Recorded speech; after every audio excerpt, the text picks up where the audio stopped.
Hi, this is Tim Sanders, founder of the OMNIA Radiation Balancer, and I'm honoured to have been a guest on the Journey to Truth show. Now, with phone radiation, most people think that because they can't feel anything, nothing is happening. But the reality is that this radiation is causing a lot of stress and damage in your body, and your brain doesn't register that it's happening. The likelihood is that you'll only find out about it when this continuous stress shows up in the body as disease. And this is backed up by well over 10,000 peer-reviewed studies showing that EMF causes serious diseases when they tested it on rats. The OMNIA Radiation Balancer removes this stress. It's proven to balance the blood, it brings perfect crystalline structure to water, and our kinesiology muscle tests show that the body goes super strong when you stuck it on your phone. And it works with 5G. You just order enough patches to cover every radiating device in your home and you're done. It lasts forever. But to be clear, let's not get complacent. We must all stop 5G together.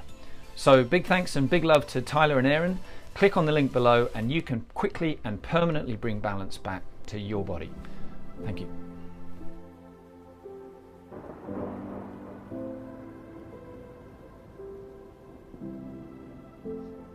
Hey, you're listening to Journey to Truth podcast. Tonight we have on Sean Cannon. Sean has been studying the multidimensional universe according to the ancient Vedic texts of India for the past 11 years now. And he has some incredible wisdom to bring forward and share with all of our listeners and anyone else who this might reach. We're extremely excited to have you on, Sean. How's it going? Doing great. I'm really honored to be with you both. I think you guys are the best. Well, thank you. Thank you. We appreciate that. And an interesting fact about Sean, he lived actually 2 years at East Eddy Ranch with James Gilliland, and he had some experiences with Sasquatch. So before we get into all this Vedic philosophy, I'd like to hear your experience on the ranch. Absolutely. I was very lucky to live with James. It's an incredible ranch. And in 2017, he accepted me to live there. And first season was incredible, absolutely incredible. And then in 2018, they asked me to come back for season 2. It's a really interesting process how you really have to have an energetic fit to be at the ranch. And, you know, there's many reasons for that. You have to be very prepared, shall we say. And cut a long story short, the minute I got to the ranch, I could feel viscerally that I was being watched. And I would hear these schizophrenic, like, cow noises, like, I'm like, where is that? You know, and I was camping in my Subaru. I had a Subaru that I was camping in. And I felt like a kid, that the energy was like, I wasn't afraid, but I could sense that something was connecting. Okay, so this went on for 3 weeks, and there was a cow farm across the street from the ranch, and I thought it was just the cows. Okay, so cutting a long story short, I was mimicking the noises back, like, you know, like, I don't know where you are you in the trees? Where are you? And so one night, as I was camping in my Subaru, can you imagine falling asleep and watching UFOs flying over? I mean, does it get any better than that? Yeah. But around 3 a.m., my car started shaking, and there was one on either side, and I wear contacts, but then I was wearing glasses. And my heart, I have supraventricular tachycardia, so my heart speeds up. And the minute they shook the car, my heart was pounding. And I thought, oh my God, there's something very big outside this car that's shaking it the way it is. And the minute my heart started pounding, he stopped. And so this went on for a couple of nights. And I said to James, you know, James, around 3 a.m. and I'm really in my deep sleep, my car is shaking.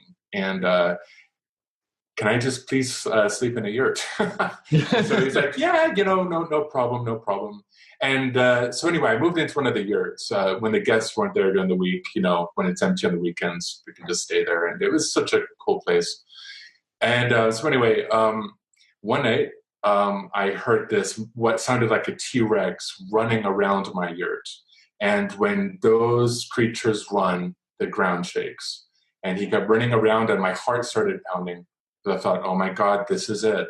I'm going to see Delucky. Delucky, by the way, is the name for the teenage Bigfoot. And so when I was coming down the yurt ladder, I'm shaking. And I'm about to see Bigfoot because it was obvious he wanted to connect. I slipped on the ladder and I fell on my ankle and got a hairline fracture. Ooh. And I could sense that he was outside the door, and I could sense that he knew something had happened. And I can't explain it. They're fourth dimensional. They're very empathic creatures. I care for Bigfoot. Yes. I really love Bigfoot. Sasquatch is a different species, by the way, but Sasquatch actually preys on Bigfoot. But anyway, and it went on like this for a long time. And so one night, and I think I'm going 30 seconds over, when I was on my crutches, I was leaving Ezekiel Hall and going to the main house. You guys know where the apple orchards are? Mm-hmm. Yeah. You won't believe it. And I have goosebumps on my arm right now. An apple rolled to my foot. And there were no lights. But as I was hobbling on my crutches, an apple rolled from that pathway from Ezekiel Hall into the kitchen, and someone rolled it. And it was like maybe midnight, and no one was out. Yeah. And I think maybe he understood that, this nitwit broke his foot. That's incredible. Wow, that's amazing. That's incredible. I mean, 2 years you were there, correct? 2 years. And by the way, super, super fast. My friend Devin, who lived in Canada, he was camping across the road from me. We actually saw them. So really super fast, under 30 seconds. They really liked Devin. And one night they came to his tent, 3 of them. He came to my car, banged on the car, like showing, like they're by my tent. Oh my gosh. We went there. I didn't have my glasses on, but I just had my blanket. And sure enough, they were moving in the trees. And that was another phenomenal experience. I couldn't believe that I was being watched by Bigfoot. That was unbelievable. Wow. That's incredible. So this is like perfect timing, because I think that tickets for the conference are getting ready to go on sale in like a week or something. So anyone who wants to go to ECETI, now's the time to get out there and check it out. They're getting ready to open up for the season. So yeah, I'm really lucky that they allowed me to go back for season 2 in 2018. And thank you, James. Yeah. James is amazing. Yeah. Absolutely. So tell us about these 11 years you've spent studying the ancient Vedic text of India, the Bhagavad Gita. Every time I hear that, I think of Ancient Aliens, the Bhagavad Gita. Absolutely. And Tyler, it's connected. Yeah. It's all connected. It started with the goddess Pamela Anderson, the actress. What had happened was I had watched her videos on compassion. I'm not going to be preachy here. Putting a long story short, she inspired me to reconsider my diet. And I went to a vegetarian place here in Tucson. And I was eating the food there. Beautiful place, sanctuary. It's called Govinda's here in Tucson. And I felt really wonderful every time I went there. My atheist friend, Matthew, went with me. And there's a reason why I say atheist. But anyway, on the 3rd week of eating there, he had to go to med school at the University of Arizona. And when we left to go into his Jeep, we both reclined in the back of his Jeep. And we very nervously, in sync, bit our thumbs like children, actually. And we were very overwhelmed with joy, and we were very blissed out. And as a young kid, I went to trance raves, and I did ecstasy, so pure. And I'm not endorsing that, but I know what it's like to be really blissed out. And so, cutting a long story short, I looked at Matthew and I said, do you feel that? And he was like, yes, Shawnee, I do. I was like, okay, no problem. The next day we'll go back, and I'm going to ask that beautiful lady with the blonde hair, whatever her name is, I'm going to ask her what they're putting in the food. We went back about 5 o'clock, and I said, ma'am, she's very busy. Her name is Sundamini, a goddess in my life. There's no words to equate the great fortune of knowing this devotee. Okay. So I said to her, ma'am, I don't mean to be crass, but yesterday when we left, I felt like I was stoned. Could you please tell me what you're putting in the food? And she had a sari on, what's called a sari. In India, they call sari. And I'll never forget, guys, how she looked at me. She wasn't looking at me. She was looking around me. And I didn't know what the heck she was looking at, but she put down the rice container or whatever it was, and she said, okay. And, I could tell she was pressed for time, and she said, we have this deity called Krishna. And in the Bhagavad Gita, a 5,000-year-old text, this being called Krishna said, with bhava, prema, yoga, love, if you offer something to Krishna with bhava, love, Krishna being seated in the heart, he accepts the offering. And so essentially what you were blissed out with was prasadam. And in that moment, guys, the path of least resistance had occurred for me. They say that the shortest distance between 2 points is a straight line. And as she was explaining it to me, this tarantula was crawling up my spine. Energetically, I was so blissed out. And my ego was like, oh my God, this woman's going to think I'm nuts. Like I was moving and I was like, oh, blah, blah, blah. And it went to my crown chakra and it just felt home. So I found God in food. That's my answer. That's how it started. I found this Vedic wisdom, this ancient yoga of the science of the soul through food. And I wasn't necessarily looking, but Pamela Anderson had started the domino effect. God bless her. I think of her often, because if it wasn't for her videos, I don't think I would have necessarily found this great fortune. That's interesting, man. Everyone has such a unique tale on how they found their way. And this is definitely a first. So how? Okay, so from there, you just were compelled to start to pick up the Bhagavad Gita and start reading it, or what happened after that? I was really impressed with these devotees. Why I say this, devotees, every living thing is a devotee. Every living thing is an aspect of God. We're all devotees, but these people are conscious of Krishna. And so I was very impressed by their behavior. I was very impressed by their determination. And I could tell they had Shakti, they had purity, they had that essence that made me want to inquire deeper about, well, what the heck is this? Why am I feeling great? I'm not a Hindu. I've come to find out God in the supreme form is not Hindu. Hindu just means river, Hindus. But anyway, I was very impressed by their behavior and oh my God, the intelligence of some of these devotees, what they knew. And that was, like you were saying, Tyler, it started with the Bhagavad Gita, Nikolai Tesla, Einstein, Leo Tolstoy, Hitler. Hitler was obsessed with the Vedas for a very good reason. All the great minds. I'm not an intellect. What I am is I'm a deeply fascinated soul. I'm very fascinated about the world.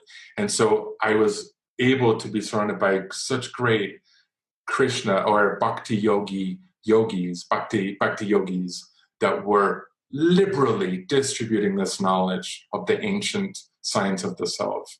And by proxy to that, I'm able to understand that we are not this body, that we are eternal, that we are full of bliss. We will never end and we never began. The body will end, but you as the soul, the consciousness injected in the body, that can never diminish. And so it's very nice to be in this world. You still suffer. I still have letdowns. I still stub my toe or pain does arise, but through that, I can remain, as the Vedas would say, equipoised. I can be still in the midst of joy or distress and be present without judging it, without identifying with it. What's really fascinating is Lord Buddha. Everyone loves Lord Buddha. That's Krishna. He was tricking Mayavad philosophers, Maya illusion, Vad, that you are in that form of illusion, which is the absence of God, Brahman, Jyoti realization. When Buddha came, he was tricking them to being more compassionate without the Vedas, because they were killing animals left and right and justifying it through Vedic ritual and Vedic so-called knowledge. So that's why the Buddha came to, okay, guys, you really don't want the purity essence of the Vedas, so let's do away with them. Let's be compassionate without them. And so, it's nice to be in this world and understand where living entities are coming from. And it's addictive, guys, because just when you think you know something, there's another ocean to consider of pure knowledge. And if you're not an intellect like myself, and I'm not full of false modesty, I'm not an intellect, I'm curious, deeply curious. If some of it's overwhelming for the mind, that's why in India they have mantras. Man, mind, tra, get out of your mind. Sound puts you back into your heart. And apparently that's where we all know everything. This is our eternal self, is in the heart chakra. So, yeah, does that answer that? Yeah, that was beautiful. It does. I go on forever. There's so many things. There's so many things to touch on, just based on what you said. And I know there's a multi-dimensional aspect to all of this. And it's interesting you had the Bigfoot experience, because Bigfoot is a multi-dimensional being as well. So I think you were given that experience to maybe help understand some of the stuff you've been researching and experiencing as well. And go ahead. And that's a curious point you're making. I'm not exceptional because I've had experiences. The secret is to having an open heart, having a childlike curiosity about the world. And I think that's one of my greatest attributes, is that I do have this very childlike innate quality of being open and contact. Jodie Foster, Carl Sagan's brilliant book. That was the first point in my life of waking up going, oh my God. And I love Dr. Ellie Arroway, that character. And that was the first movie where I was like, wait a minute, there's a lot more going on than this little piece of sand we call Earth. There's a lot more going on, you know? Oh, yes. Yeah, definitely. So, and speaking of, so how would you take the information you've come across and relate it to today, right now, what we're going through on Earth? Because there's a lot of lessons there and a lot of, I guess, symbolism that ties in directly to what we're experiencing. Even something interesting, you said like the Subaru car has the Pleiades constellation on their logo. I had no idea until you told me that. It just ties in everywhere. You know, thank you for that question, by the way. One of our biggest challenges, guys, is that we don't learn symbolism. Ignorance predominates due to a lack of knowledge. And I'm not saying academia, like reading books, just curiosity. Well, what does that Target logo really mean? It's Saturn, it's not bullseye, but we can talk about Saturn later. And, you know, symbolism is actually how negative entities, I would say, manipulate our perception. And so to answer your first question about this world, I think existentially, the first systemic question that's pivotal is, why am I here and why do I suffer? And those two questions start the domino effect for other considerations of what is happening and why everything seems to be the way it is. Yes, I think everyone would agree with that. That those are the two main questions of life. Yeah. So, and I don't mind if you do feel like touching on Saturn right now, because that symbolism is everywhere. Yeah. And there's a lot of controversy. People want to know, like, why did they use Saturn? What's so bad about it? What's so good about it? You know, what's going on there? Yeah. Okay. Let's talk about Saturn because it's highly relevant. Yeah. So in India, they call the god of Lord of the Rings. He's actually a demiurge. The demigod of Saturn is a fourth dimensional being. His wife is called Kali. Our time period right now is called Kali Yuga, which is a time period. And they call the god of Saturn in India Lord Shani Devi. And he is literally called Lord of the Rings. About 5,000 years ago, by the way, a bit of pretext, the supreme consciousness that you both are a part of is unlimited. We can't, our brains are not designed to comprehend the unlimited because the brain's limited. That's the paradox. Mm-hmm. So mantras and, blah, blah, blah, yoga can verify that's metaphysical. Metaphysics beyond your senses, right? So 5,000 years ago, the Supreme Personality of Godhead, which I find very interesting, the wording, the Supreme Personality of Godhead, who is called Krishna, when he appears on Earth-like planets, Earth-like meaning yin-yang, dualistic, hot, cold, north, south, joy, distress. And there's 60 billion, apparently, Earth-like planets just in the spiral arm of our galaxy. And Krishna has been on all of them. But again, a bit of pretext. Krishna can't go to the higher dimensions because billions and billions of demigods think they are gods. So if Krishna showed up there, their illusions would be destroyed. He can't go to worlds lower than Earth meaning intense suffering. We think we suffer here. They are actually dimensions below Earth where souls suffer greatly. So Earth is the perfect frequency of Hawaii and, say, Iraq, duality, aloha and, wrath. Yeah. So kind of long story short, when the Supreme Personality of Krishna, of Godhead appears, Krishna, when he appears on Earth-like planets, he causes an energetic disturbance, a multidimensional disturbance, because the Supreme Bhagavan is present. All the demigods situated in their respective realms, very interesting wording, take what's called darshana. Darshana means to see. They take a look at Krishna. One demigod came in his 20-mile-wide mothership, Saturn, Lord Shani, and he was known by the demigods to be the god of death. And Mother Yashoda, Krishna's mother, was like, nah, get this thing away from my kid. There's absolutely no way that I want this entity near my beloved Krishna. So the demigods kicked him out. Can you imagine like the Senate in Star Wars? That's literally, there's a lot of truth going on with Star Wars, by the way. Star Wars is based... Yeah, go ahead. I said we talked about that on our last episode, actually. Star Wars is based off of the Mahabharata of India, which, anyway, Darth Veda knowledge, Dark, Lucius Skywalker, Lucian, Lucifer, Christ, anyway. It's all tied in. But so anyway, the demigods kicked him out, and before Saturn, Satan, by the way, Satan in Hebrew means one who arbitrates you on a court. All of our laws are Judaic. Judaism is Saturnism. The Kabbalists know this. Islam is Saturn worship. The box in Mecca, not box, but the black cube. The black cube of Saturn that they circumambulate in rings, concentric rings, sound familiar? Rings of Saturn. And the tilaf that the rabbis have, it's the same thing. But anyway, so Lord Shani is humiliated, the god of Saturn. And by the way, he comes from Orion, his family, and Sirius. Siri, the AI on your Apple phone? You can't make this stuff up. In the book of Job, will dilute the bands of Orion and gain the influence of the Subaru or the Pleiades. It's an ET thing going on here, folks. It's exopolitical. Okay.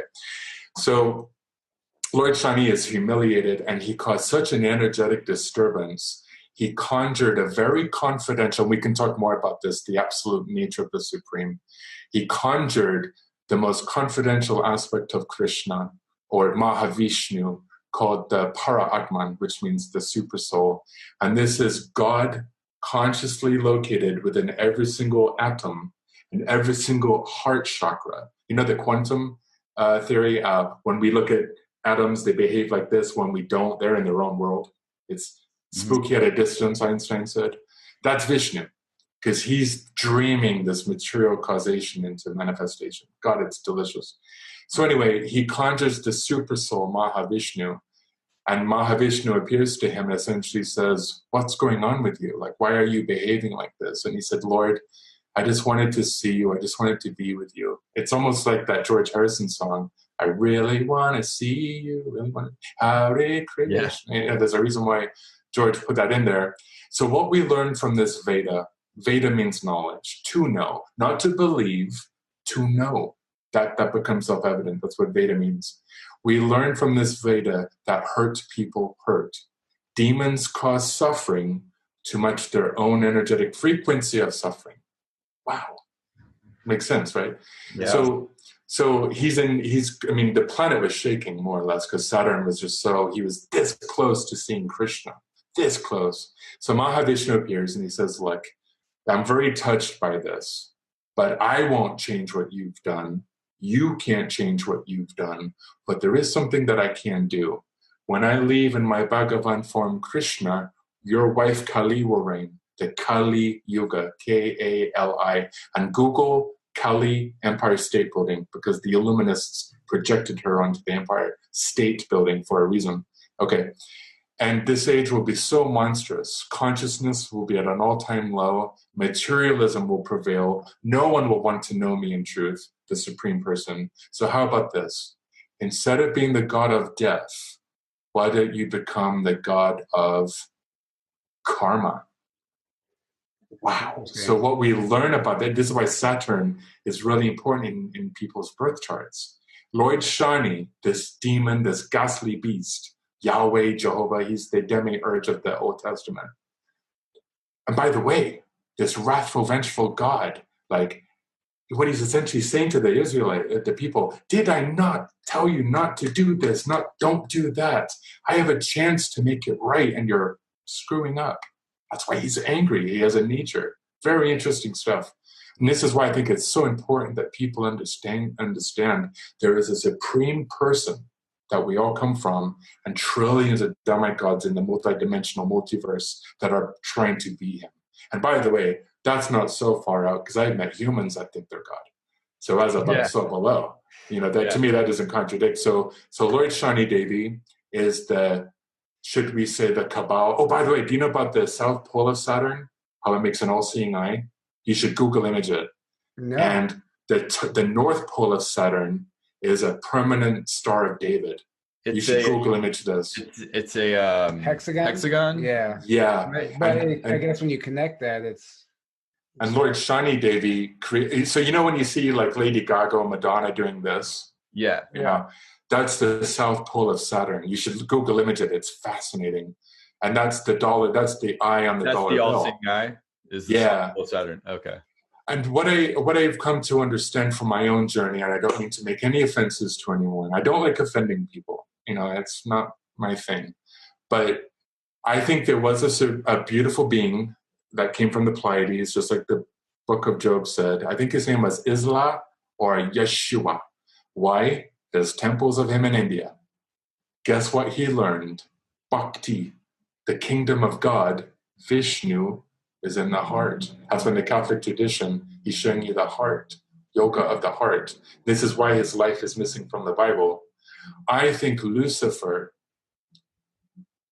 first of all, Caesar concocted the Jesus Christ story, by the way. This is why when Jesus says, offer everything unto Caesar, he was a psychotic. Who did the Romans worship? Saturn.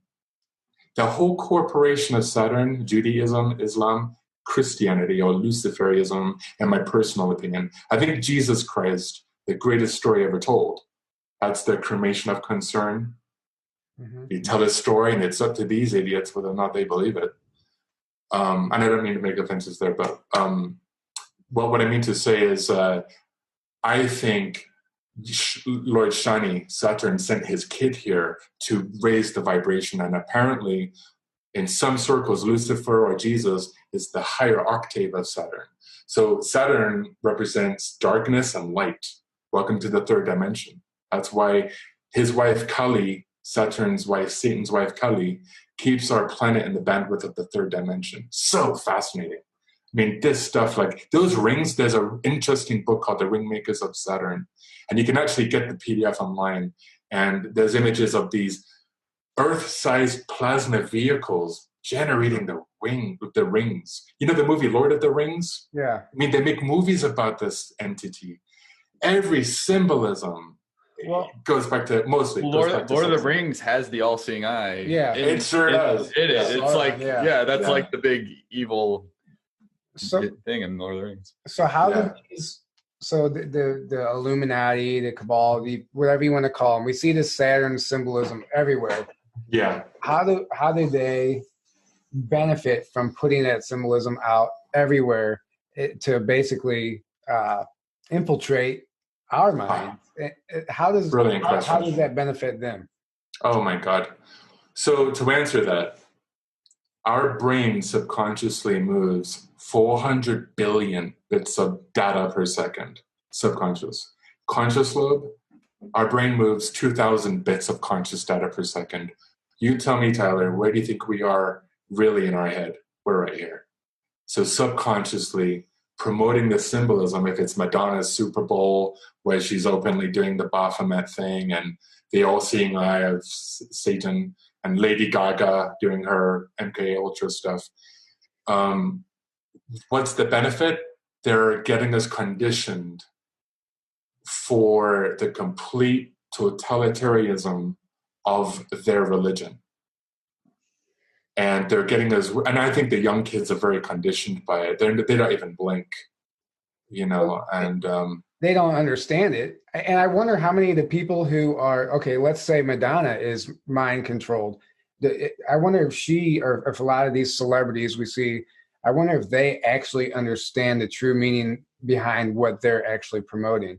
Or do you think they have an understanding like you have an understanding? Or do you think they're just blindly following the rules? Well, great question. Madonna's Ray of Light album, which I thought was her opus, I thought that was a brilliant album. Very avant-garde, very just brilliant. And she was in the Kabbalah, right? Jewish mysticism. Well, I mean, did you see her Instagram post last year? When you sell your soul, you're not allowed to ask for it back. I mean, come on. You can Google that. So I think Madonna's an intellectual. I think she's probably a priestess, just like Hillary is. I think she has gone the extra mile to understand the contract that she signed. And if you notice in her 2003 period, American Life or something like that, she had the rabbis on and trying to kind of foster this sense of healing and forgiving, and you put out what you take in and you take in what you put out, and very analogous to like the Vedic understanding of Buddhism of cause and effect. I think Madonna gets it because her Super Bowl performance was not subtle, and I cringed. I was like, wow, like this is really coming mainstream. And so they prey upon, Tyler, ignorance. And in the Bhagavad Gita, this ancient text, which I wish everyone would order. Oh my God, what Krishna says in here will blow your mind. Ignorance in the Kali Yuga predominates. So subconsciously, they infiltrate that aspect of our situation and compromise it. That's why they don't want us awake. Yeah, because then we're a threat, essentially. Mm-hmm. Yeah. Mm-hmm. Man, were you gonna say something? Well, no, go ahead. I it's so crazy because it's not just like, oh, there's a building over here, but it's everywhere. It's in the commercials. It's on our phone. Our entire phone is loaded with apps of promoting Lucifer, basically. Yeah. And that's researchable. It's not me just saying that. You can actually tie the symbols into the apps on your phone. And actually what I want to say is so yeah, it's like we talk about the Illuminati, the Cabal, like they're basically a giant cult that runs the planet, right? They have their own religion that they keep to themselves, but they promote it in symbolism and put it out there constantly, like you said, to like playing on our ignorance to like rope us into that and keep us trapped in that system and keep the system going and feeding them, and then ultimately leading more and more and more to like our further oppression and enslavement, and then more benefiting them, and that's a whole rabbit hole that you could go down for a while. Put your helmet on. But it seems to be right now there's this like planetary cleanup. There's this like the energy's rising, the ascension, whatever you want to call it. It's like they're freaking out because they're losing their control, and like it really does. I feel it. I see it. There's this like cleansing, purging happening right now on the planet. And it's like, it's amazing. I can't keep up with it. Yeah. I can't keep up with it. And that's a really on par observation, because the ultimate, what is really happening is that they are divine leelas being played out in the multiverse. God is a performer. Lord Rama who came here 1.3 million years ago. 1.3 million years ago in Satru Yuga. That was the time period then. By the way, NASA found the Sri Lanka bridge that's now buried underwater, that Hanuman. And God's is a performer like we are. Spirit animates matter. We animate this body through our sense of identifying with material energies. We're all performers. You're performing as Aaron, you're performing as Tyler, I'm performing as Sean. So this is just like the greatest Leela, the greatest divine story that's being playing out. And light always wins. I know that's a Sedona cliche, but the supreme consciousness, who I call Vishnu or Krishna, he always wins.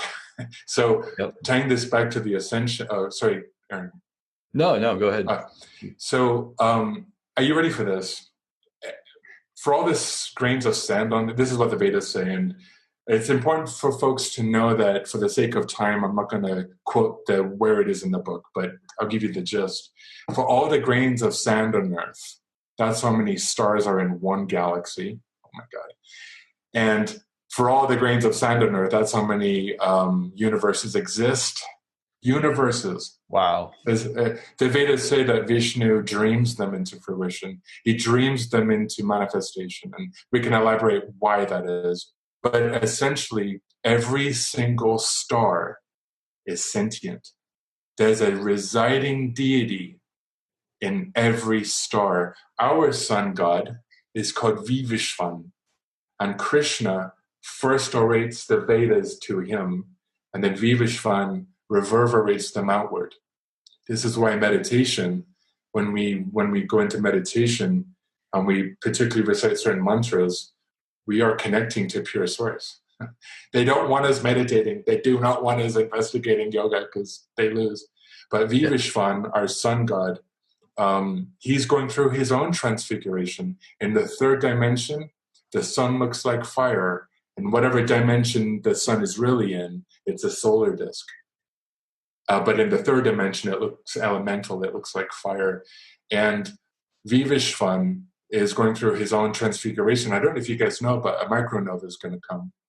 And the solar flash is what a lot of people call it. And in India, they call it the Samvartika fire. Samvartika fire. Yeah. And in the Bible, it's in like every ancient text. Yeah. It's called a different thing. Almost, it's called almost all of them, or if all of them. Samvartika. It's ekpyrosis, and it's like different terms, and they're all talking about the same thing. We're like basically right at the brink of happening right now. Yeah, it's going to be. I mean, you guys are Jedis. I see what the work you're doing, and here you are really trying to awaken people up. For folks like you, my God, it's going to be incredible because you're doing the work. You're preparing for the alignment. Your head's out of the sand, and you're being conscious. So, what I think is going to happen, I think we can have a series of flashes, just like David mentioned, David Wilcock in his. I love David, by the way. Oh, we both do. Yeah, I turned him on to kombucha. Him and Corey. I bought them. Yeah, that's what Tyler told me. Yeah. That's amazing. Yeah. I've actually got mine right now. Good health. Yeah. Yeah. And so I feel like that's the real elephant in the room. I think the reptilian agenda on this planet, they're terraforming it I think that's why we have dumbs under the earth. I think that's why we have like thousands and thousands of dumbs under the earth. They're trying to avoid what's coming. Yeah. Because consciously they don't understand that actually it's the reverse. You want to be here for it. You can transcend. You can go into the higher dimensions and whatnot. And I think we do kind of fantasize a little bit about the glitter and unicorns and everything. I don't think it's going to be like that for many people. We have to understand there's still a lot of work to do even when you transcend that vibration. You have to acclimate. You have to adjust. Where the people with the soul, it's not just some analogous kind of like, come see them. It's going to be really phenomenal for those who are doing the work now, and it's coming. Sorry, I would say the way I understand it is, you described it perfectly. But once that happens, we still have our physical body, and that body is still going to bring us pain and suffering to an extent. And that's one of the things we're going to have to adjust. So it's not going to be grand in the sense that a lot of people were imagining it to be. Well, I think it is just not, maybe not, it's not like we don't have to worry about anything anymore. Whereas some people, you know, it's like we still have to take self-responsibility and work on yourself, I think is the main thing. And what was it? David Wilcock mentioned this. I forget where the data comes from, but he said like life will be either 100 or 1,000 times more harmonious than it is now. Basically, after. And could you guys feel it a little bit? Yeah. Oh, yeah. You, like, you know, feel that, you know, what's that saying? Alex Collier, I'm very attracted to him. And I think he speaks the truth because it feels right. Absolutely. Discernment, right?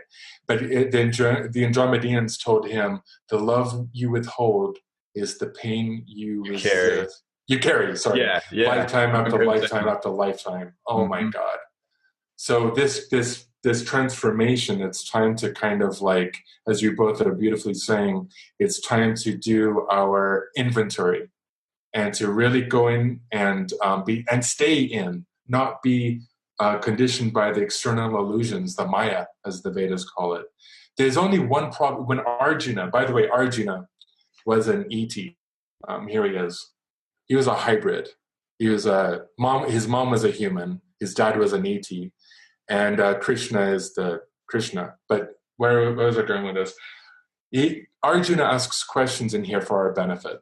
And Einstein said, when you can't speak of something simply, it means you don't understand it. And so Arjuna essentially asks Krishna, what is the real source of our problems here? And Krishna just comes out with it. Living entities, not just humans and demigods, rattlesnakes, aquatic life, living entities identifying with that they're not. In other words, lust. Not lust in a religious, naughty way, but lusting after the objects of the senses. That's where all errors begin. And I thought, oh my God, that's so brilliantly true. Yeah. We identify with this hologram that we think we are, you know, and, you know, it's an interesting story about why we ended up in this multiverse and why begrudgingly Vishnu had to create it, but, you know. I didn't realize you were done. So that's so true, though. Yeah. When you think about it, like all our problems stem from attachment to this the material world, which is just an illusion. Essentially, that's what they call the Maya. You know, it's real on one level, but it's there's the deeper reality is our essence, which is what we all are part of, the same one essence consciousness. And the conspiracy, Aaron, is that don't you think about that stuff. Hey, look, a flat screen TV, look at it. Hey, look over here, go on Amazon, buy something you don't need. Yeah. Oh, here, go caffeinate yourself so you can't meditate. I mean, by the way, Starbuck, that crown that she's wearing. I mean, the queen wears the crown, the ring, because it's the ring of Saturn. Mm-hmm. The star above Starbuck is the star of Saturn used to be a star, but that's what anyway. Yeah, I've heard that as well. Yeah. So sun. Speaking of stars, the swastika. Oh yeah. So that basically is derived from is it the Big Dipper, the Little Dipper that's just going, completing its rotation, and then the North Star is at the center of that, correct? Yeah. And what is really fascinating about this is that, as you know, the swastika is the most ancient symbol in Hinduism. And by the way, Hinduism is not a religion. It's very important it's so complicated. It's like saying the Large Hadron Collider is just a machine. No, it's not. It's actually very complicated. So Hinduism is not a religion. But the reason why I say that as a preface, there was this incredible devotee of Vishnu called Dhruva. And he's a devotee of Vishnu. And the Sanskrit Dhruva, Naskara, means immovable star. And this star, as you can see, if you Google image it, all stars seem to circumambulate against Dhruva, the star of the North Pole. And the reason for that is Vishnu wanted all the solar deities, because like we said earlier, every star is sentient. Dhruva was an incredible devotee of Vishnu. And so the Big Dipper, which looks like an L, kind of, during the different seasons of our planet, it makes like an L here, an L here, and an L here, and an L there. And that's the swastika, and the dot in the middle is the North Star, the pole of the North Star. So it's kind of like, wow, you know. And it also means the sun crawling in the sky, because stars move around our galaxy, right? And it means, you know, may good fortune find you. And of course, Hitler inverted that. He was a Saturnalian. You know, he worshipped Saturn. Oh man, yeah, Hitler. He was a cabal puppet, essentially. Yeah. Because a lot of people think he was the what started the not, like, he was just a puppet. There was so much more above him, and that's what a lot of people don't understand. Right. But he was very much, but like you said, he was very much into all this stuff and trying to use all this occult knowledge to his advantage, and, you know, for power and everything else. Well, I was just gonna say, he was chosen specifically. He was groomed before he even knew what he was actually doing. British. He was actually British. Yeah, and he was go figure there. And and he was groomed into.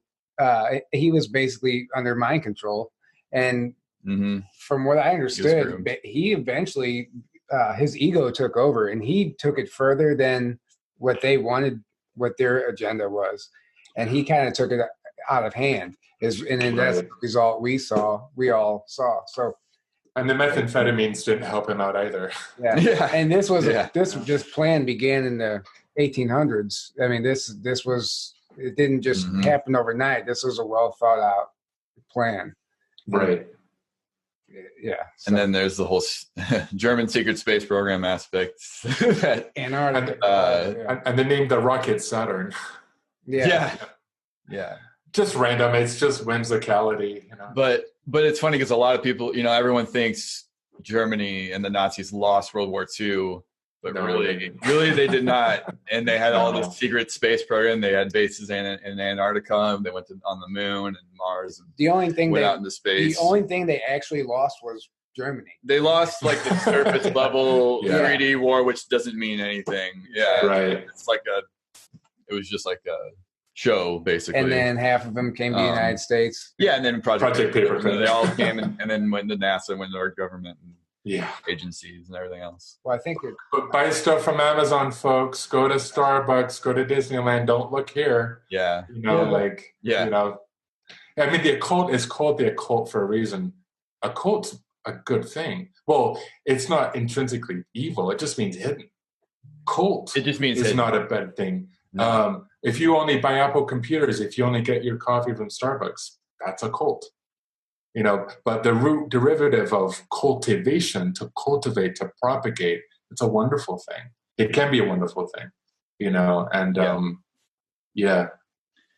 it's just that like I talked about before, this cult, you can call them a dark cult, a negative cult, whatever you want to call them, because they have this belief system that is very power over others oriented, and they want to be the ones in power, and they want it all for themselves and like screw everyone else, and they, you know, abuse whatever they need to do to get what they want. But that's an interesting thing you're talking about, Aaron, because the Bhagavad Gita 5,000 years ago, 1,100 beings died in that war, and they had mantras that could mimic a nuclear bomb, by the way. I mean, this stuff is so out there. And these ETs, they were ETs, they wanted this planet. And they wanted a certain area, actually, of India, the Pandavas. And so, cut a long story short, and there's so much nourishment and like richness in the story. But the point is, Krishna tried to prevent this war. He went up to them. They didn't understand who they were talking to. And this is why Krishna performs. Demons are covered. They're covered by their own vanity, their own power, their own sense and illusion of power. So they're covered even more so. So they don't have the intelligence to understand who they were talking to. Intelligence, the para-atman, the super soul within you gives intelligence. Anyway, that's another topic. But so Krishna essentially says to them, we don't have to do this. Do the right thing. Just essentially go home, whatever star you came from. And they were like, no, we want this war. And so that's why the Bhagavad Gita was sung.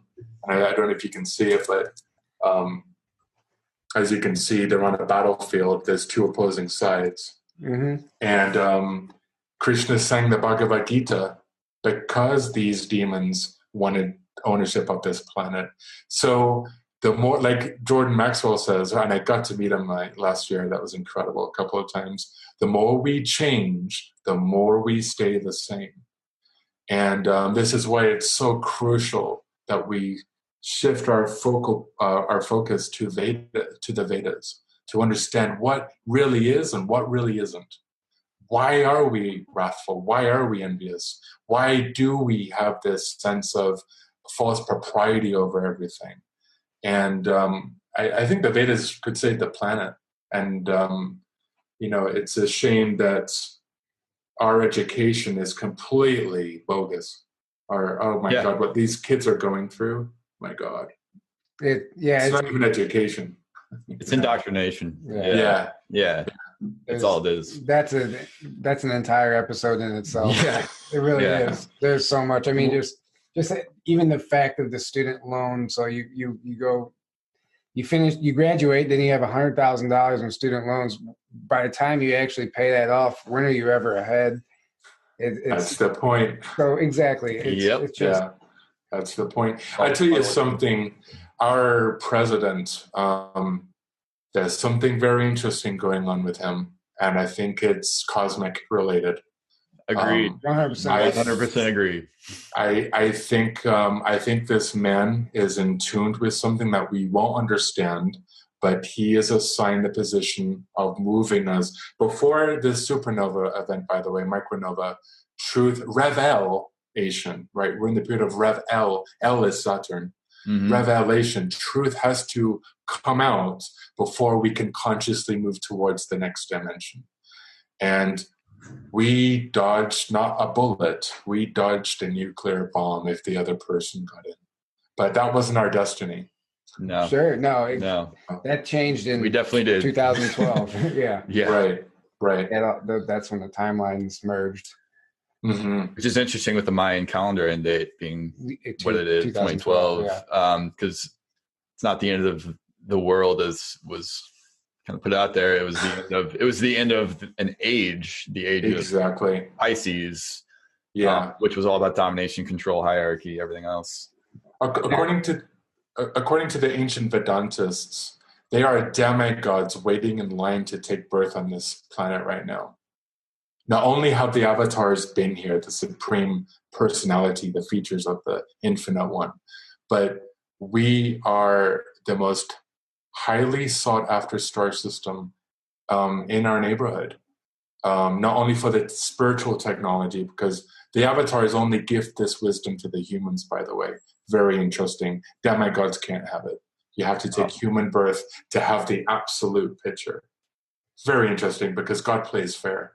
You've both been demigods before. You're probably from a higher realm. That's why you're doing the nice work you're doing here. But a lot of demigods are lording it over the material creation. They want that star, and let's go terraform that star. Look how billionaires behave here. Bezos is not happy with just 50 billion. He wants a trillion. Yeah. Well, as above, so below. Demigods are out there going, all right, we've got 10 stars under our belt. Let's go after that one. So as above, so below. And so agreed, essentially, yeah. Yeah, and so this star system is very special. The supreme person has been here many times in many different features that bewildered the demigods.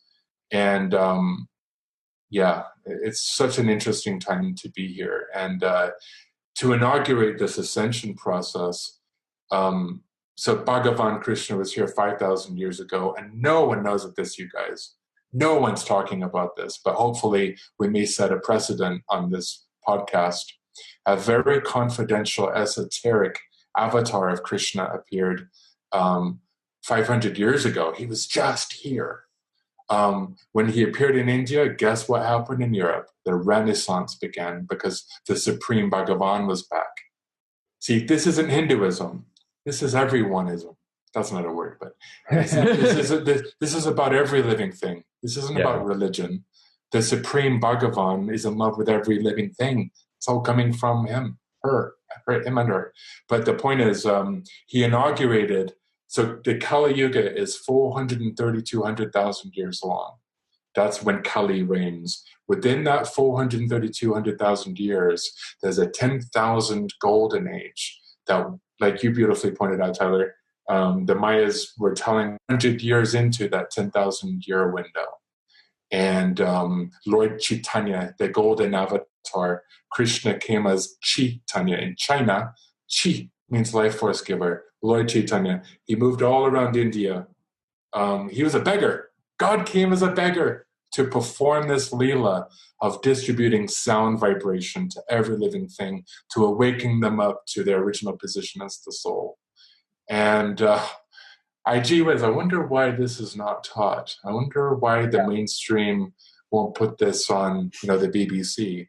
I think in some cases they have, but Lord Chaitanya, this confidential, esoteric avatar of Krishna, he began the ascension process because he knew who Vishwan is. He knows who the Sun God is. He knows he's going through his own transfiguration of his self. And Krishna came to inaugurate it, and it's a heart-centric consciousness. It's a Hara, Hare, Krishna, Hara, that is within your heart. And he moved all over India. Millions of people moved with him. The Hare Krishnas go in the streets chanting like they do back and forth to mimic that beautiful. Those people are very special. I understand what they're doing, but to those people who don't understand, they're like the crazy people. I hold space for that. I understand where they're coming from.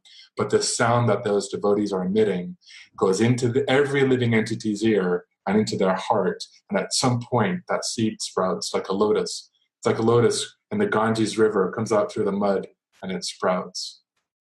So what they're doing is, dogs, pigeons, sewer rats, any living thing that hears the sound vibration, they get great spiritual benefit. And that's happening all over the world. And not many people know about it. Well, just the importance of sound. So beautiful. The importance of sound in general. Yeah. The potential that we don't understand. What you can do with sound as far as not even just using it as a technology, but healing. My God, it never ends. It's like dance and all that stuff. Well, everything is frequency. Yeah. So. Exactly. Look at cymatics. Look at the study of if you put sand on a disc and you look at the patterns that come from that. Yeah. Energy, spirit moves matter. It animates matter. Mm-hmm. So this is why we're so powerful beings. The soul is so powerful, Krishna says in the Gita. It's empowered just like God is. That's how powerful the soul is. Something you touched on earlier, I wanted to go back to is as far as like the human form being like the humans being the most desirable form, I guess, or species, I guess you could say. Why is that? Why are we so sought after? What makes us so special? So Krishna says in the Bhagavad Gita, I come for the human form. I appeal to the human family because they closely mirror the Leelas of the spiritual abode. Romeo, Juliet, Radha, Krishna. Like when Radha Krishna appeared in the world, their Leela was to find one another. And Radha Rani, she represents the soul going back to the Supreme Bhagavan. So remember I was saying earlier that God's a performer.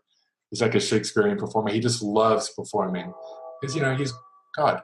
And so essentially ETs, they understand dimensionally things that we can't because we're limited by the third dimension. they know when something very special happens in a certain star system. I don't understand it. Like, do you know that Pleiadians make music from stars? Wow, Really? that's pretty cool. So they understand something energetically. So my opinion is that the reason why certain ETs have sliced and diced their DNA with ours wasn't necessarily just for us to mine gold. I think they wanted in. They wanted an energetic in to understand, who are these avatars? What are they giving the humans? Why can't we have them? Can you imagine, guys, if we had a chicken coop and God said he was going to appear at our place, but he didn't come to see us, he went to go play with the chickens? we would be like, excuse me? Why is he playing with those filthy things? So most demigods are very egoic. They're very vain. I mean, look at the Orion and Sirius Egyptians. God, they were so vain. Yeah. The ego was really high. Saturn is linked to Egypt, by the way. But anyway, so Tyler, to answer your question, I feel it's because Krishna gives all knowledge to the human. Multidimensionality. You remember those big maps I sent you of the multidimensional universe? Yes. And by the way, if your listeners would like them, if you could remind me towards the end, I'll give out my email and I'll send them to anyone who wants them. I'll give you my multidimensional Vedic tour of consciousness. It's just a joy to send out. It took me about 11 years to acquire, but it's just, I love sharing it because everyone, like Krishna says, the human form of life is to understand what is material nature and what is spiritual substance. Yeah. Yoga. That's why many people are doing yoga now. Matter, spirit through one lens. Discernment, ego, material, eternality, joy, bliss, ananda, self, soul. Oh, I know the difference now. You know, it's only given to the human family. So I hope I answered your great question, Tyler. But I think the human form of life is the most auspicious, the most sought after form, because you can leave the multiverse and go back home to your eternal state. Wow. You know, we're not material beings. I know you guys know this, but for the public at large, we are not material. The illusion is we think we are. That's our hell. Yeah. That's where we suffer, is thinking we're physical. Why do you think we fear death? Because we've forgotten who we are. Do you know how many times we've died? And do you know how many times we've taken birth, apparently? The metaphor is, for all the drops of water in an ocean, the Pacific Ocean, how many lives you've had. You've been all the species of the multiverse. Krishna says they're innumerable. You can't count them all. Krishna explains evolution. He says, Arjuna, the self is always constant. It never changes. What changes is vehicles, bodies that the soul gets injected to, and souls desire differently. When a rattlesnake wants to camouflage or be more stealthy, it has a desire. And my form as the para-atman, or super soul within that form, I change the intelligence of that species. This is why Darwin couldn't understand the connection to God. How could you see it? It's a paradox. Two conflicting ideas that are still true. How could his material brain see the divinity of, say, Vishnu, trying to make that living entity happy by changing it over time? What is Kali Yuga? Kali, time. She controls time as the third dimension. And this ascension we're going through, it's going to just whack that out of, that's going to be interesting. How is Saturn going to respond to that? And we can tap into a lot of those abilities. You're talking about the whole trap is that we think we're just material.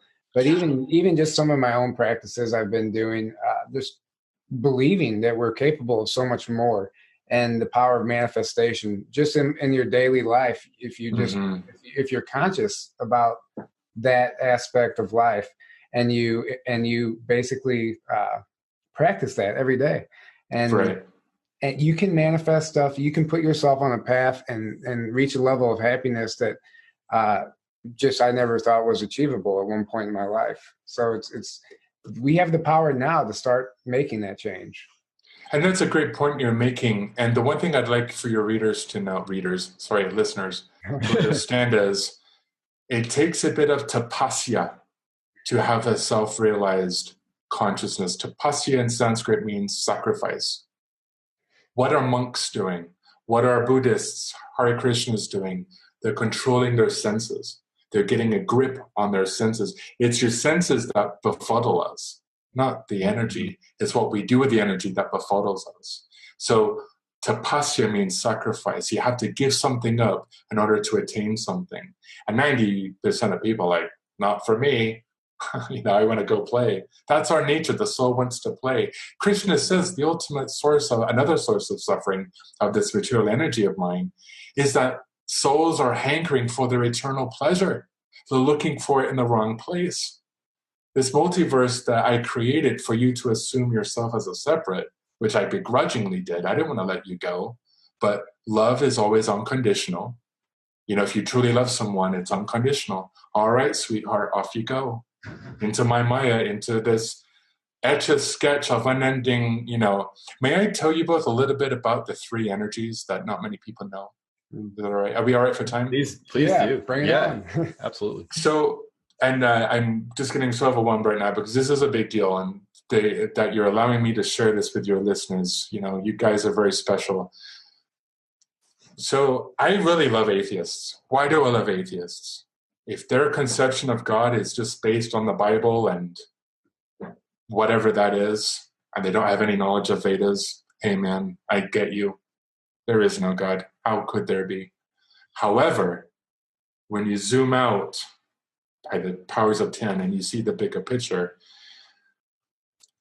the supreme person, whoever you guys call God, and whoever your listeners call God, the supreme consciousness that everything comes from has three distinct energies.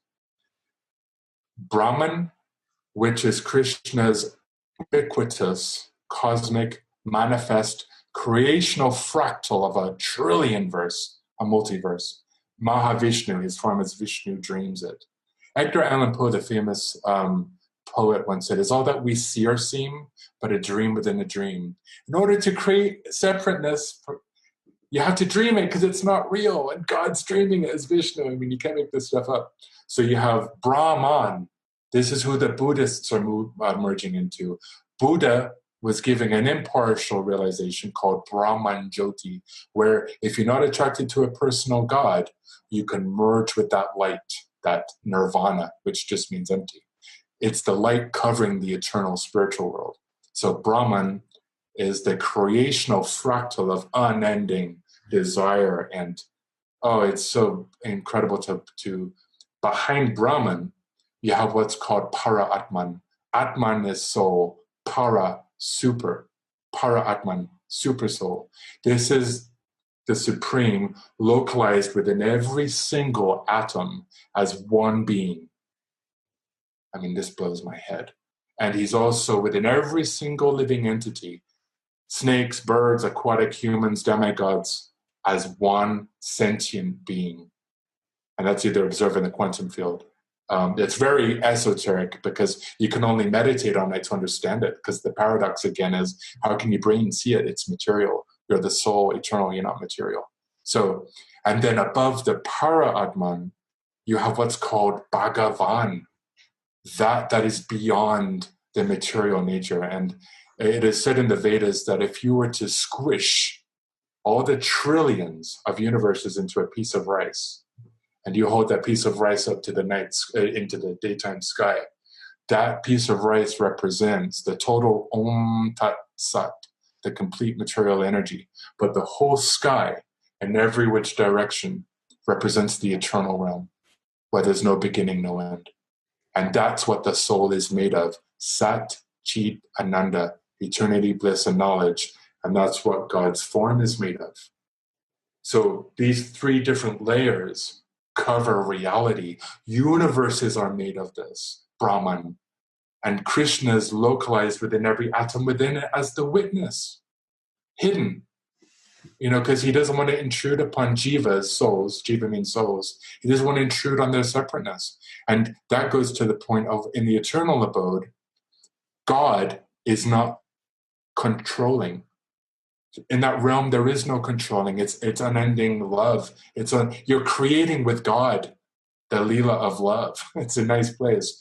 But us three essentially picked our teeth after dinner one night. It with God, and we were like, why are you so special? Why is it about you? Why can't I be you? And, our lover is like, well, don't worry about that. Just love me. I love you, blah, blah, blah. Yeah. What else is there? There's got to be something else beyond you.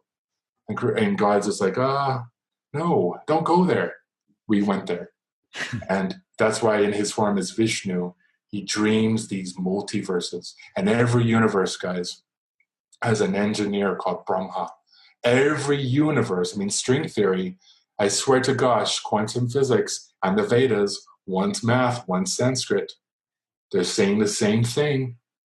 Noam Chomsky, who teaches at my university, he's a linguist. He teaches here now, very ironic. He says, the greatest career blunder of mine is I cannot tell you where Sanskrit comes from. Guys, it's not from here. It was brought here. And meditators can perceive it through this Atman or the self.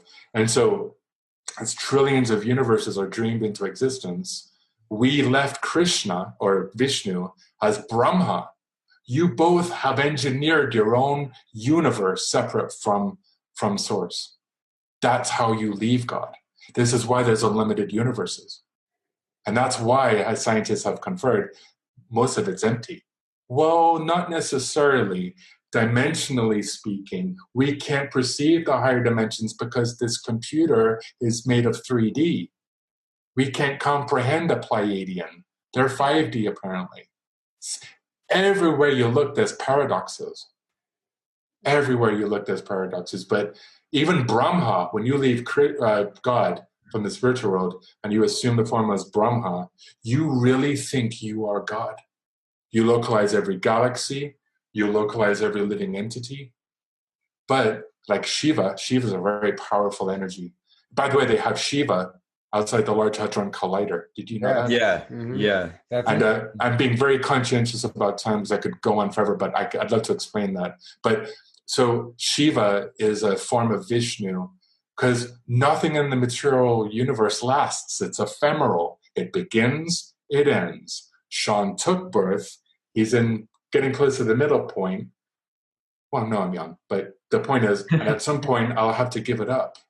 So my brain thinks, I'm nothing. I'm just this body. I was born and I will end. The soul within me will move on to another form. That's reincarnation. You take with you your activities, your consciousness, and your desire, and that's the vehicle that you get put into based upon those three things. Some humans, my friends, will take animal bodies because of how they're behaving. Some animals will move up that evolutionary ladder, of consciousness. And this is why in the human form, we are animals, but we're also transcendent potential beings. That's the paradox. That's why, again, I was saying there's nothing but paradoxes here. We're not fully animals. We mate, we defend, we eat, we sleep, just like animals.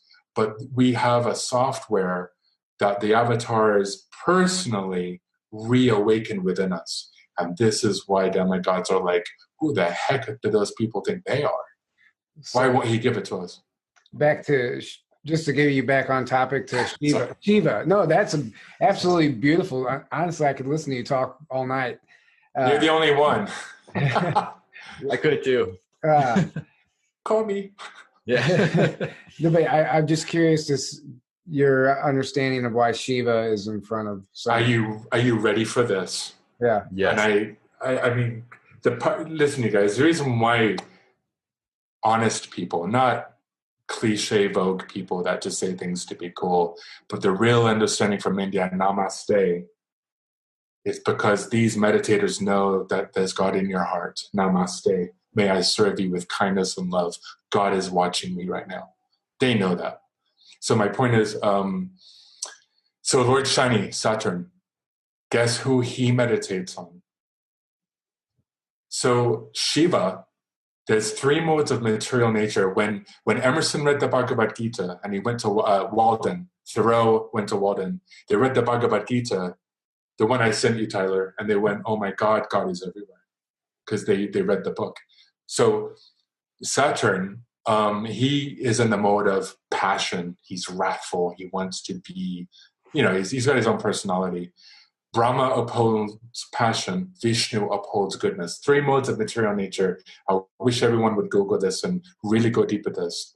So Shani, Lord Shani, his guru is Shiva. Shiva upholds the mode of ignorance. Shiva is not ignorant. He upholds that.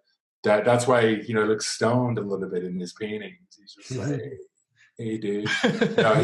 He ghosts and ghouls gravitate towards Shiva. He's very merciful as Shiva. Shiva is anyway, he's easily pleased and very easily angry. So with Shiva, you have to be, he's a personality. He's a personality. You remember the felines at a SETI that James talks about? Mm-hmm. You're not going to believe this. Part of my relevance with James was to one of my roles at the ranch was to give people the Vedic tour of India. And I explained the multidimensionality in Vedas and mantras. And oh my God, thank you, James, for allowing me to do that. But have you ever heard James talk about Lord Nrsimha, the half man, half lion? I think I have, actually. Yeah, I'm sure I have, yeah. Guess who he is? Krishna. That's his avatar, half man, half lion. And Lord Nrsimha protects. He protects beloved devotees. Saturn, Satan, Lord of the Rings, he meditates. You can YouTube Lord Nrsimha and Lord Shani. There's actually a mantra that Lord Shani, come on, people, take advantage of this stuff. There's actually a mantra on YouTube that Lord Shani recites to Lord Nrsimha. Please, Lord Nrsimha, protect humans from my wrath. It's like, Lord Nrsimha, I think this avatar is in the 7th dimension. I'm not entirely sure about that, but he's a half man, half lion avatar. And the reason why he is will blow your minds. Why his form is half man, half lion. But, Saturn is begging Lord Nrsimha, protect these humans from my nature. Wow. Do you know every time I see an Illuminati symbol or if I see a Satanist, I know how things are lining up, that even their head boss suffers. Even he wants to do right, but he has a nature that he can't overcome. And yet he begs to Lord Nrsimha, protect those humans from me. And he's the Old Testament God. Mm-hmm. And this is why I said earlier, one of my many intents for people is, please distinguish between billions of demigods in many dimensions and the Supreme Bhagavan. There's a big difference. Krishna is beyond I don't want to keep saying Krishna, but God is beyond the modes of nature. He's beyond the dualities and complexities of material energy. He's beyond all that. So I don't know what's more impressive, your vast knowledge on all of this or the fact that it started with a piece of food. Can I tell you something? I appreciate your keen, visceral intuition with that. Really fast, you guys. I'm not used to talking like this, absolutely. And I just love talking with you both. One night in Flagstaff, I went to NAU. I thought myself to be an astronomer. That's why Contact, the movie, really played a big life. And, I got an A in college algebra, and I got barely a B- in physics. But my teacher on physics 2 was like, Sean, sweetheart, I'm going to have to give you a W. You didn't pass, and I don't think this is for you. So I majored in English. I was just completely deconstructed, just completely, at a loss. Anyway, one night at the old theater, they played Contact. And one night, I was very verklempt. Carl had succumbed to leukemia during the making of that movie. And at the end, where it said for Carl, the shooting star went over. And I went back to my dorm, and something told me just to pray. What the heck is praying? And I essentially looked at the clouds, and I was like, Lord, I don't know if you're there. I don't know if I matter to you. I don't know what I am. But if you're there, sir, I remember saying, sir, could you just give me a sign that, you'll help support my journey? And can you just give me a sign right now? And I remember this kind of all right, sweetheart, look up. You're not paying attention. Look up. And when I did, a shooting star had went right over my head, the same star from Contact. And what had happened was, like a xylophone, that instrument, mm-hmm. I didn't have time to respond. It just felt. So it wasn't a placebo of, my spine became a xylophone, And that sensation was the tarantula that was this time slowly crawling up my spine. When Mother Sundamani explained to me about prasadam, it came back. And that's when I understood, oh Lord, and can you imagine what it's like to be someone like me who gets the privilege of witnessing other so beautiful souls in this world? My God, there's so many great souls in this world. I wish young kids realize some of them are really powerful, but they'll waken up in nature's way. But can you imagine what it's like to be me moving about this world? I mean, I'm talking to two great souls, and I kind of have this insight that could prevent the Maya of our own suffering. And I don't feel qualified, and I don't like false modesty. I think it's goofy, but I don't feel qualified. And yet the paradox again is I got to experience this.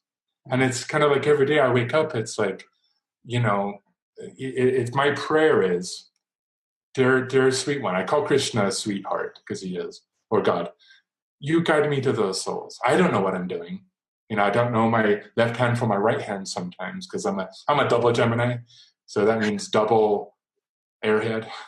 I am an airhead, but I own it. Sure. Yeah, right. With great affection. But, I say to the Para Atman, this is what the Para Atman looks like within the heart, apparently. The Vishnu has the super soul. I says, Lord, just guide me. You know what you're doing. I'm trying to know what I'm doing. And so that enthusiasm every day feels like a new birth, because every day I learn something. But that doesn't negate the fact I don't suffer. You bet I do. There's a lot of stuff that comes out when you're approaching the Supreme, because he's, as Lord Shani Devi, as Saturn is consolidating our karma, he's doing work for us. I honor Shani. Saturn Day. I honor Shani. Thank you, Lord Shani, from 1,000 feet away. But all glories to you. Thank you for your service. Thank you for helping me consolidate my karma. I'm not on his good side, but I know he can hear it, and I don't understand how he can. And we don't have to understand those things. It's just the shortest distance between 2 points is a straight line. Mind, heart. That's the ultimate straight line we got to really focus on. This is where we are. This is what we think we are. And this is where our suffering is, and this is where our freedom is, our sovereignty. Krishna was giving Arjuna his sovereignty back. Arjuna forgot who he was. And for our benefit, Krishna related to him who he is eternally. This is not religion. This is not Hindu. This is knowledge of... It's so curious, Krishna says, before we get to me, Arjuna, let's really talk about you. This is all about you. How can you know me if you don't know who you are? Wow. And by the way, you guys, please everyone Google, what's it called? Oh my gosh, this form. This is really relevant to ufology because, the universal form. Isn't that ironic? I just opened up to it. Atman, right? But please Google the universal form of Krishna. I forget the documentary that David released before Above Majestic, but he opened the one with the universal form of Krishna. I got to give him one of these at Contact in the Desert. Krishna's so kind. But this universal form that Krishna reveals to Arjuna ricocheted through all the places of time and space in the universe. And the demigods were like, what the heck is that? So it's on Earth-like planets, they get a wake-up call. Interesting. And this stuff is so confidential, guys. It's confidential because it's in the material energy, it's our conditioning to exploit. It's our conditioning to lord it over the material creation. It's our condition to think our senses rule. This is why God is so compassionate. He knows our situation. Krishna says, I want you to be in ecstatic bliss. Orgasms are fine if you're not lusty with it. If you understand, actually, spiritual orgasms, I don't mean to be crass there, but there's orgasms in the spiritual world. It's just not self-motivated. It's motivated to God. The difference between the spiritual and material energy is, spiritual world, if Krishna, God's a source of pleasure, and you're with the source of pleasure, guess what? It's incomprehensible pleasure. In the material energy, we suffer because we're trying to reclaim that eternal pleasure. And we error, we die, we take birth, we have that beautiful person goes, we lose our job. It's infinite suffering. Whereas the Buddha, he acknowledged that, but was just trying to be very vague and nondescript. Shiva, Buddha is actually Shiva, but that's another podcast. But interesting. I'm going to jump in just because we're running short on time. So I want to start wrapping up. This has been incredible. This has been amazing. Has it? I hope so. Thank you so much. Like I said, your knowledge on this is vast. I mean, it's beyond me how you retain everything you have, and it's beautiful. And thank you for what you're doing. And I want to give you a chance to let everyone know again your email address and everything, so that you can send them any information that you feel compelled to. And by the way, guys, thank you for not looking sleepy or falling asleep. That motivates me, and I kid you not. There's some people I talk to, and I'm an empath, so I can hear my brain going, dude, you're not looking, they're falling asleep. So it's Sean Vedic Visuals, so that's SeanVedic Visuals, VISUALS @gmail. And if you email me, I'll send you everything that I didn't go over. And there's just a lot in there. It took about 11 years to compile, and it would just be my utter privilege to share. And the idea is, if it resonates with anyone, and by the way, in the introduction email, I share my teacher, Vaisheshika Prabhu. Vaisheshika, he means one who seeks atomic truth, subatomic truth, even though he doesn't deal with the quantum, he deals with Krishna. But his name is Vaisheshika Prabhu at fanthespark.com. He's my teacher. Awesome. I adore him. Became a devotee at 16. He gave his entire life to the study of Veda. So fanthespark.com. Yeah. Well, like I said, thanks again for doing it. You guys are incredible. I see your light. You used a term the other day when we talked on the phone. You said Aaron and I receive a lot of cosmic credit for what we're doing. And I love the way you put that, but I want to say the same goes for you. Definitely for sharing this information. So much of this is crucial. All of it is crucial. I learned a lot. You bring a lot to the table. You bring a new perspective to it and different ways to look at things that we aren't taught. So I'm just really glad I didn't stutter, because I get really nervous, and my brain was like, oh no, you didn't stutter. So that's a really good thing. So that tells me a lot about your energy and how, anyway, but thank you so much. Thank you for having me. Thank you. Thank you. So with that, I guess we're going to say good night. Thanks everyone for listening. Thank you for doing this again. Can't say it. Absolutely. If ever you want me back, I'll be waiting. Okay. Well, absolutely. I'm sure there's even if it's 2 years from now. If it's 2 years from now. We'll still be going 2 years from now. Oh yeah. Awesome. Yeah. We have no plans and stuff. All glories to your service. Thank you. Thank you. All right. Good night, everybody. Thanks for listening, and we will see you next week. Take care. Good night.